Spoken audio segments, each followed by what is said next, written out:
Shivdi Nhava ceiling म्हणजेच अटल सेतू हा विकासाचा टप्पा ठरत असताना या सेतूवरून आत्महत्येचा मुहूर्त झालाय.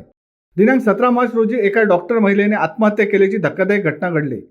डॉक्टर किंजल शाह या महिलेने समुद्रात उडी घेत आपले जीवन संपवले. नावाशॉ पोलिसांकडून तिच्या मृतदेहाचा शोध घेण्यात येत आहे. दरम्यान अटल सेतूवरून आत्महत्येचा प्रकार घडल्याने एकच खळबळ उडाले. उद्या या प्रकारात वाढ झाल्यास पोलिसांची डोकेदुखी वाढणार आहे.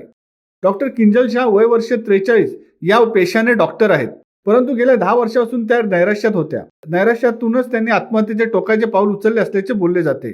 डॉक्टर किंजल शाह या दादरच्या नवीन आशा इमारतीत त्यांच्या कुटुंबियांसह राहतात. बाहेर काम आहे असे सांगून त्या रविवार दिनांक 17 रोजी घरातून सकाळीच बाहेर पडल्या. त्यानंतर एका टॅक्सीमधून अटल सेतूवर येऊन त्यांनी समुद्रात उडी घेतली. या घटनेचे गांभीर्य ओळखून सदर टॅक्सी चालकाने पोलिसांना माहिती दिली. सोमवारी संध्याकाळी उशिरा भोईवाडा पोलिसांनी नावाशॉ पोलिसांशी संपर्क साधल्यानंतर महिलेची ओळख पटली. मात्र त्याआधी भोईवाडा पोलिसांनी परिसरातील सर्व सीसीटीव्ही फुटेज तपासण्यास सुरुवात केली होती. ही महिला दादरहून 1:45 वाजता टॅक्सीत बसल्याचे आढळले. डॉक्टर किंजल शाह या टॅक्सीमधून अटल सेतूवर आल्यानंतर त्यांनी चालकाला पुन्हा टॅक्सी मुंबईच्या दिशेने वळवायला सांगितली. त्यानुसार चालकाने टॅक्सी पुन्हा माघारी वळवली. त्यानंतर डॉक्टर किंजल यांनी टॅक्सी मध्येच थांबवण्यास भाग पाडून चालकाचे लक्ष विचलित करून समुद्रात उडी घेतली. या प्रकरणी टॅक्सी चालकाचा कोणत्याही प्रकारचा दोष नसल्याचे पोलिसांना महिलेच्या सुसाईड नोटवरून दिसून आले. शिवसत्ता टाइम्ससाठी प्रवीण पाटील, उरण.